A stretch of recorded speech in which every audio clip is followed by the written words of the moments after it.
બનાસકાંઠા જિલ્લામાં આરોગ્ય સેવાઓ પર ગંભીર અસર પડવાની શક્યતા છે। જિલ્લામાં 1400 જેટલા આરોગ્ય કર્મચારીઓ આજે હડતાલ પર ઉતર્યા છે।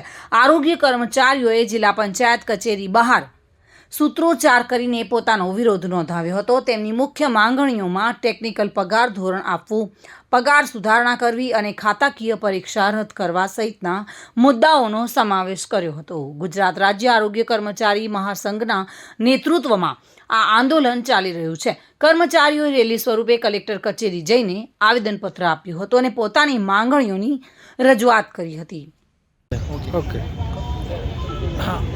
गुजरात आरोग्य महासंघ द्वारा आज 17मी तारीखे अचोक्कसनी हड़ताल पर बनासकांठा आरोग्य मंडल जोड़ायेलू है, जेमां अमारा multipurpose health worker, multipurpose health supervisor और FHW फीमेल हेल्थ वर्कर और फीमेल हेल्थ सुपरवाइजर एम कुल 4 केडरोना 1500 कर्मचारी आ हड़ताल में जोड़ायेला है। अमारी मुख्य मांगणी अमने टेक्निकल गणी टेक्निकल पगार धोरण आपवू अने जे खाताकीय परीक्षा जे खाताकीय परीक्षा अमारा आपवा माटे उच्चतर और प्रमोशन में जे आवेली है ते सदंतर रद्द करवा बाबते अमारी आ बे मुख्य मागणीओ छे। शुं नाम? परमार राजेंद्र सिंह, बनासकांठा प्रमुख। सारी महासंघना आदेश अन्वये आजथी अमे अचोक्कस मुदत 17 तारीखથી अचोक्कस मुदतनी हड़ताल पर छीए। अगाऊ पण सरकारने अमे घणी बधी रजूआतो 5 तारीखे अमे महासंघना आदेश अन्वये अमे मास सेल पर उतर्या था। 7 तारीखથી अमे 7 થી લઈને 14 तारीख सुधी अमे ऑनलाइन और ऑफलाइन कामगीरी बंद करेली हती।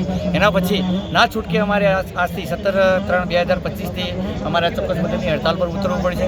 अमारे हड़ताल पर उतरવાનું एक ज कारण છે કે अमारे सरकारे जे 2001 में जे कमिटी रची थी ए कमिटीनो हजू सुधी पालन कर्युं नथी। एना पछी अमे ना छूटके अमारे 2022 में अमारे हड़ताल पर उतरવું પડ્યું અને 56 દિવસ अमे हड़ताल करी।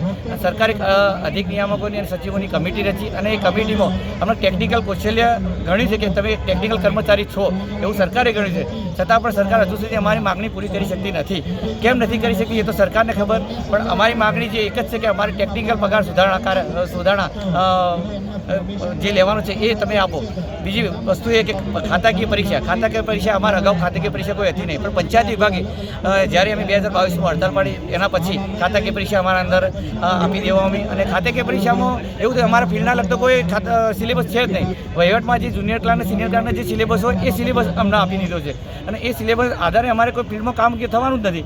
એ અમે સિલેબસના આધારે જો ફિલ્ડમાં કોઈ કામ થતું હોય તો બરાબર છે, પણ સિલેબસ જો સરકારે અમારા આરોગ્યનો કોઈ સિલેબસ રાખ્યો તો અમે પરીક્ષા આપવા તૈયાર હતા, પણ ખરેખર એવો સિલેબસ નથી, અમારા કોઈ કામનો નથી, તો છતાં અમને સરકારે ફોર્સ કરે કે તમે ભાઈ આ પરીક્ષા આપો। પણ ખરેખર ખાતાકીય પરીક્ષા રદ કરવી જોઈએ, એનો જ બસ અમારી એ મુખ્ય માગણી છે। મારું નામ મહેન્દ્રભાઈ સોલંકી છે, ઉપપ્રમુખ બનાસકાંઠા આરોગ્ય કર્મચારી મંડળ।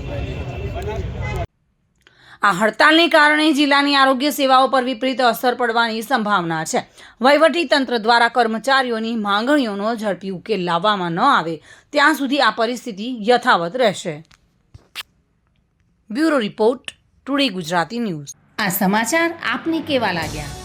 ટુડે ન્યૂઝને લાઈક, શેર અને સબસ્ક્રાઇબ કરો।